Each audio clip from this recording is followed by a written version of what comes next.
GE General Exhibition, suitable for all audiences.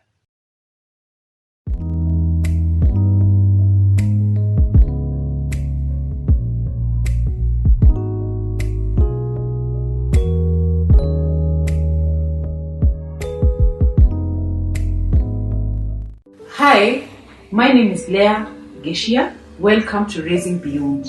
And today I'm really excited that I have an expert together with me in studio who is going to help us understand a few things concerning our children and concerning how we're supposed to bring up our children. And he's a man that I respect, a man that we've worked together. He's a man of so many titles. He's an engineer, he's a pastor, he's a psychologist. And I will invite him to introduce himself and tell us who he is on the show today. Karibu. Thank you. I want to welcome you. Again, my name is Joseph Kabai. Just like you say, Joseph Kabai.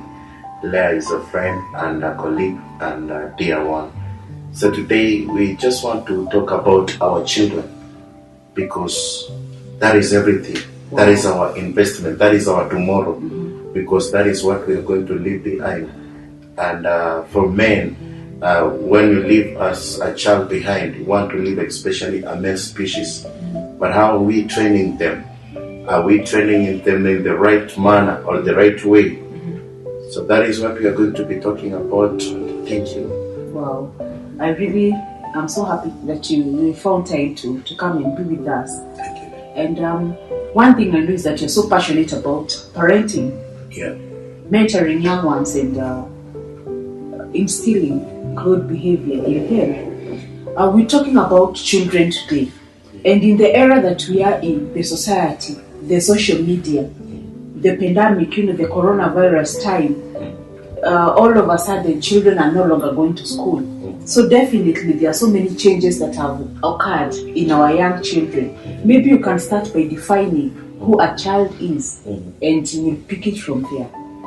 A child is someone who is from the age of 0, that is 0 in terms of years, to let's say an age of 18, because we have different stages of children, and at each stage we see that they change in terms of their behavior, in terms of their structure in body. And as parents we need to be careful and also learn, because it is through that we can be able to train our children in the right manner that is expected of us. So children change with ages and the activities and the behaviors, and you find that if you are not careful, they end up losing somewhere something that will be of good benefit to them in the future.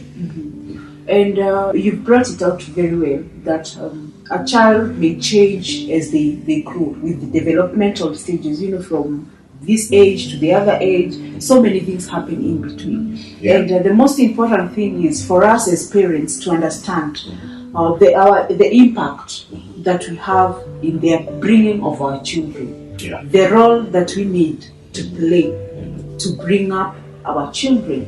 Right now, Joseph, there are so many children who are not happy about not being in school for a long time, and there's some who are very happy that they've been home all this time. Yeah. There are some others who are like wishing, I wish this went on, that in January, in February next year, I'll still be at home. Yeah. Reason being, there are so many other things that have been happening around them when they stopped going to school. I want us to, maybe you can mention a few things that are happening in the lives of the children. What exactly is happening to a child who used to go to school from Monday to Friday? Right now they are no longer going to school. Yeah. When COVID came, no one expected this one is going to happen. We were going on with our lives very well. Our children were going to school, waking up early in the morning, going to school and coming back home. And we have different types of parents. There are some of us who choose that to take our children to boarding schools. And there are some of us who choose to keep our children one by one, and so that we can see what is happening to our children. When COVID came, our children were going to school, But I was telling someone that COVID came for us to learn more about our children. When the schools were shut down, it was for us to learn how are we able, what are the teachers doing to our children, and which part are we supposed to play in. Because you discover that even when it is a visiting or a parent's day, most parents will not go because teachers are taking care of their children and they're paying money. We're used to doing that. I'm working so that I can pay the money, to feed them. But when COVID came and up to now, what has happened to our children is that most of them, you've seen in the news, they're pregnant. Like for us, we have a lot of teenage pregnancy cases, and not even teenage pregnant. Even as there was a case I was handling, a 9 years girl was pregnant, and not only pregnant of one child but twins. So how is that child going to be able to take in that? Yet she's still a child, and it happens from age number 9, even number 8. A girl can be able to get pregnant. From age number 12, a boy can sire a child. So we need to be careful to be able to know that my boy is going through this. From the first time a young girl starts experiencing menstrual cycles, and you see, this is another thing that parents have not taught their children, that when this happens, you need to know that this is normal. So you find some young girls are depressed. They don't know what is happening to me. Blood is just coming out, but I don't know what is happening. So a lot of things have happened. You find that young boys are into crime. Others are taking hard drugs. But because we are busy, we're in a generation whereby that I wake up in the morning, I want to take care of my business, and I come in the evening, I want to go to school and study. I come back late in the night, kids are asleep, but we're not taking care of them. Wow. Yeah. So as a parent, you have a responsibility to make sure that as your child grows from a 5-year-old, now they are 8-year-old, a girl, there are so many changes, developmental changes that are going to occur. It is a responsibility of a parent to ensure that they're talking about these things with their children. And it is a responsibility of any caregiver, would it be a teacher, wherever that child spends the day, they are entitled to be aware of what is happening exactly in their bodies.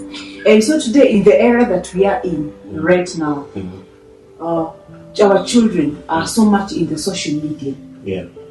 As a parent, I have bought a gadget for my child because they are no longer going to school and they get very bored, so I get a tablet for them to use it. And in your house, there's also I make sure that we have Wi-Fi in the house. And so it is a question that many people are asking. Is it right to give a child an electrical gadget, a phone, access to internet? Or what is this child supposed to be doing? They are not going to school. So what exactly is this child supposed to be doing with their free time? Is being in the social media a problem? I'll answer that this way. I have a young girl who is around 17, 18 years, teenage, and at their age. When the schools were shut down, my wife was pushing me, let's give her a phone. And I was against it because I knew it is going to destroy her. Because there is Wi-Fi in the house and she's able to connect. And the things that these young men and young girls do when they're online.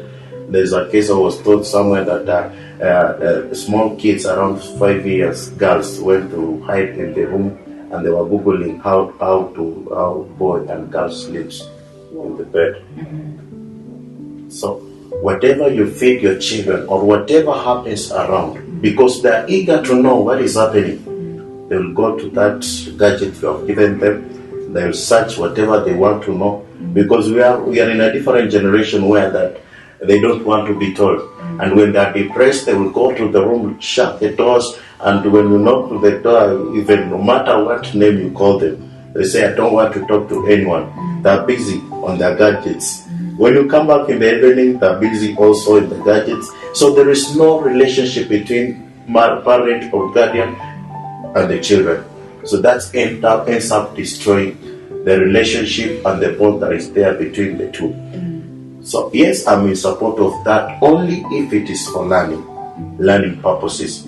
But when you leave them with that and give them a whole day to be with it, you can decide to control it. But it depends with what kind of child do you have. Because as a parent, you need to know, my boy is this kind of a child. He loves this, he does this. So when he has this gadget, he's going to use it in one way or other. Yeah. So the best thing, or what we're supposed to do as parents, is to make sure that we monitor what we do. Yeah. The freedom that we give our children in terms of exposure to social media. It is good as a parent to keep monitoring what exactly is my son doing, locked in a room for 2 hours. What is he watching? True. And many parents have told me, what I did or what I do is that at times I'll walk in my son's room and jump on the bed and let's continue watching what you've been watching, and repeatedly doing those things, you find that the boy will be very cautious on the material. Because mommy will jump in anytime. Daddy can walk in anytime. So I think it is very important for us to be present, to be there for our children and to be able to understand what they are really going through. There are some other children right now, Joseph, who are into drugs, who are into using hard drugs, into drinking, and some of them, when you ask them, they'll tell you, when I first tasted alcohol, I tasted it, I stole it from my father's room. Yeah. I took it from, my dad had brought it home, or I drank because whenever daddy drinks, he's energetic, he can be able to speak up. Good. Yeah. And so they are doing it. As a parent, how do we help our children not to get into negative behaviors that we are portraying on them? One thing I'll say that everything that happens around children is copied. So they learn direct from you. So if you have a cabinet whereby you have displayed all kinds of wines and alcohol, so they are adapting to that lifestyle slowly by slowly. That one day when you are out or you went to visit someone, you have gone for a holiday, they will now go and try to see what is happening here. So the best way is that we need to separate, know that this one is good for my children, this one is bad for my children. So when we keep away what is bad from them, avoid talking things that are illegal or things that are using bad language, that way we are saving our children. Wow. Yeah. Thank you very much for bringing out that very clearly.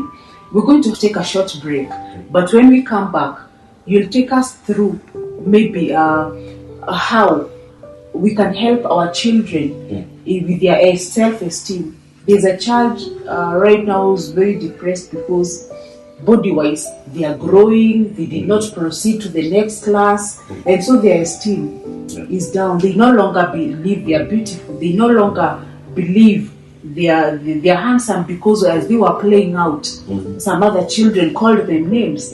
How can we be able to empower our children with the right information and the knowledge that will help them go on in life? We're going to take a very short break. When we come back, we'll have this and much more to talk about. Do we have an ideal age for marriage? According to our laws of the country, we would say from the age of 18 years, you're an adult.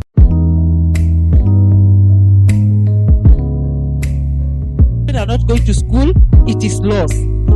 There are marriages that have broken because of the stresses that have come up in this season, probably finances. There are people who have died, they have lost their loved one through COVID-19. Does it mean that, according to the emotion that person brings out, we tend to judge it? We are talking about why do people interpret, or how do people interpret love? Why is it important maybe to understand a personality? Watch Raising Beyond every Saturday at 7:30 p.m. and its repeat every Monday at 12:30 p.m. Do we have an ideal age for marriage? According to our laws of the country, we would say from the age of 18 years, you're an adult. Welcome back to Raising Beyond. we're going on with our conversation today. We're talking about a child. We've been given a clear definition of who a child is and a role of a parent or a caregiver to the life of a child. And before we went for a break, we mentioned that we're going to talk about a child's self-esteem. Yeah. How do I help a child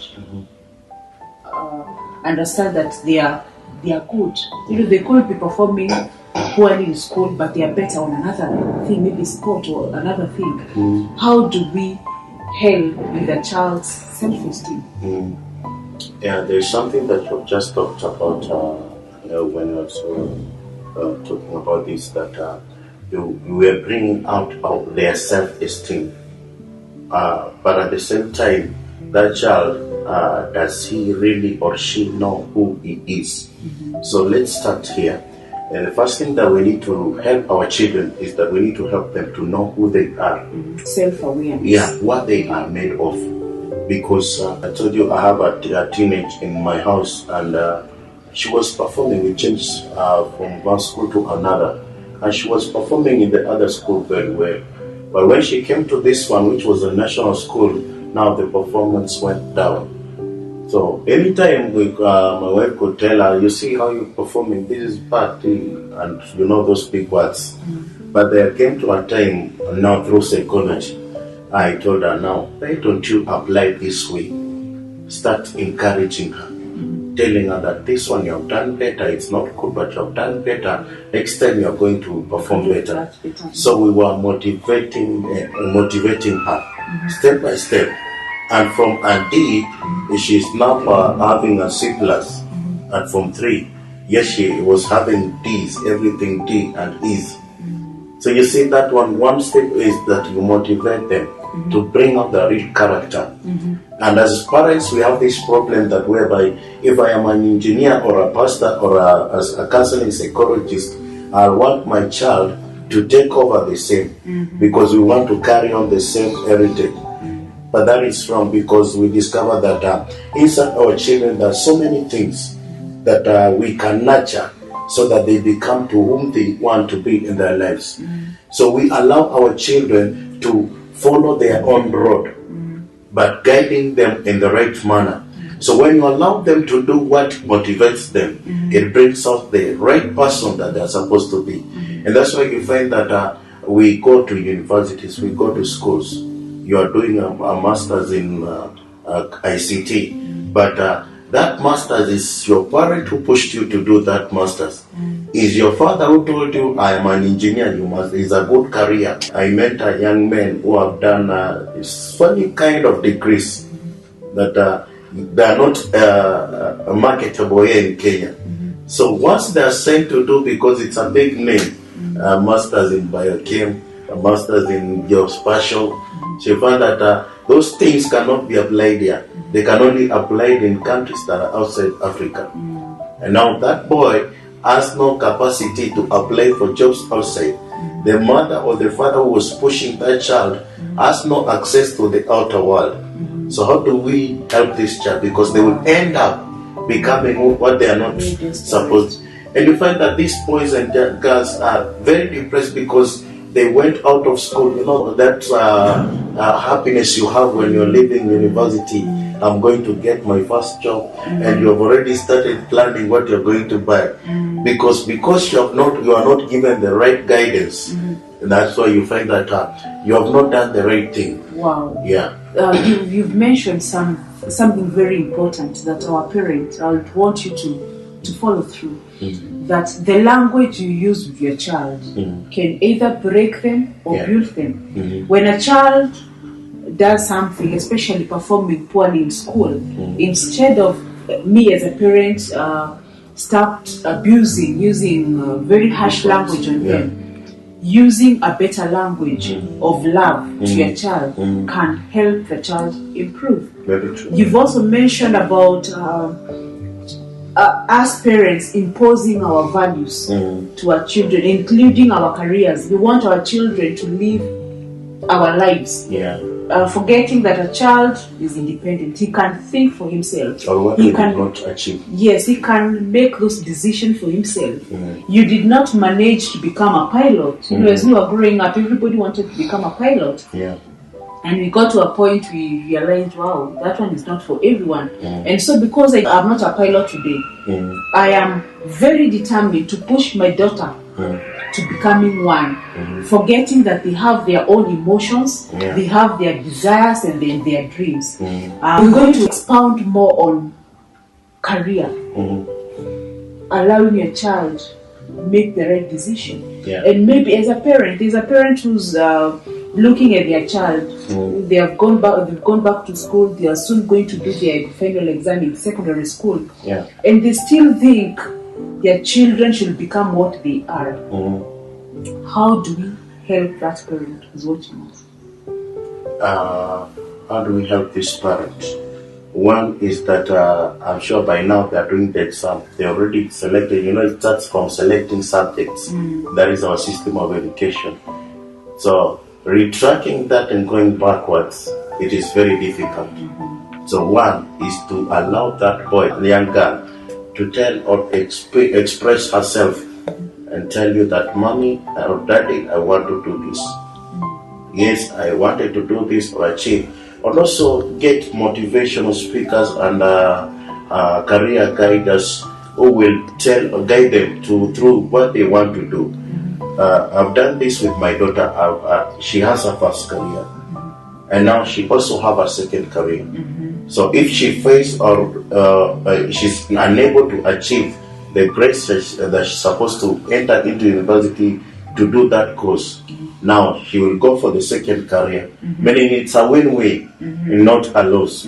And some will fail, yes, but when they're coming outside the school, there's still something they can do. And one problem we have as parents is that those people, those kids that are fast learners and those kids that are slow learners, taking your child to back to high school or back to repeat class, it is good, yes. But is it something that he or she wants? Because from that you can still make something good. Yeah. And I think it has been a point that has been noted in the past, that you'll find a parent who forces a child to repeat, and they repeat and get even worse, lower grades, and they've wasted a whole year. We're going to talk about disciplining our children in the era that we are in today. My children are my children. Even a teacher in school cannot discipline them. Earlier on, the child belongs to the village, to the society. My mother would punish my neighbor's children. My neighbor would punish me, and that was very well done according to that era. But the time that we are living in right now, my child is my child. Nobody can beat or pinch, and our children are aware of that. How do we instill discipline then to our children? One thing that we need to start working on is the belief, or the societal belief, that we used to have earlier, and try applying the same. Because those days, as you have said, it was that so and so child is for us. So we're supposed to take care of that child. And nowadays, you walk around the estate, you walk around the community, you find that a child is doing something bad, but you do not have the capacity to train that child. Because I tried one time, and the parent told me that I'm going to sue you, because I was only trying to correct whatever that child was doing. So we need to start by asking ourselves, are we doing the right thing? And this thing that the government introduced, the Nyumba Kumi, is an initiative that, if applied well, it can work well for our children and us as parents. And we find that you can be living here, yet you don't know even your neighbor's name. So you have not interacted. It starts with us. So when we were being raised up, and you find that our parents were telling us that don't play with that child, don't pray with that child. The father and the mother is so and so. So it all began there. So we changed our attitude towards other parents, because now we have ended up grading each parent. If this one is rich, if this one is kind, you find others call each other names, because children will copy and say that so and so. Mommy said that father so is this kind of a person, and that child will start hating that man because the mother or the father said this. So if we train our children to love others and also love our neighbors, as the scripture says, that's when we'll start now teaching our children. You find it even in the political class, that whatever politicians are doing, even the matatu workers will start behaving that way. Our children are also striking and burning schools down, because they have seen that when university students strike, they burn down the schools. So it's the behavior is copied downward. So as parents, when we start by teaching them, interacting with each other, this Christmas, I like what some communities does, that during Christmas is when they come back together and celebrate as families. We just need to go back to ourselves. Once we have gone back to ourselves, our children can now follow from where we are, from the steps we are following. Wow. Yeah. That is very good enlightenment to us. Do I have to use a cane to discipline my teenage daughter or my teenage son? My 3-year-old child needs discipline. What mode of discipline do I apply on such different ages? Cannot be disciplined the same way. Yeah. I cannot sit my 2-year-old baby to have a dialogue, but it can be applied to a teenager, to a youth. How do we go about that? You know, as you have said, discipline varies with stages in life. As kids advance from some years to other age gap, they now want you to treat them in a different way. The same way you are disciplining a 2-year-old boy or girl is not the same way that you are going to discipline a 12-year boy, because their esteem, their behavior has changed, and their character. Because you find that as a child grows by, he starts now becoming of him or herself. Now he knows who he is or she is. So if a child knows that if mommy does this, my friend is going to laugh at me, then that child will start feeling low of herself, with what we call low self-esteem. So how do we discipline them? There are so many ways we can discipline them, but we have ended up doing it in a bad way, whereby when you are beating your child, at the same time you are throwing insults at them. So when you start throwing insults at your child, at the same time you are hitting them hard. That's the ways I've tried that have worked, and I may share here. One of them is that you deny them something. You deny them something they love a lot. And you tell them that if I take this away for certain days, let me observe you. How are you going to behave? How are you? But do not deny them meals, because it's a basic need for them. And now they start going outside or looking for who they will trust. And one thing that we need to do, when you have built trust between you and your child, that's when that boy will be able to come and say, "Mommy, what you did." You'll have that rapport. That conversation will be flowing. Because teaching your child is good, yes. Beating him is good, yes, it's your child. But it depends with your anger. And how do you take it? So because you can go hit your child very hard. And that will be another case. Well, I'm going to mention one thing about child's care, negligence. So many parents today are so much concerned about providing but not taking of a child. Maybe briefly you can wind up by talking about negligence as an issue that has broken so many children. Yeah.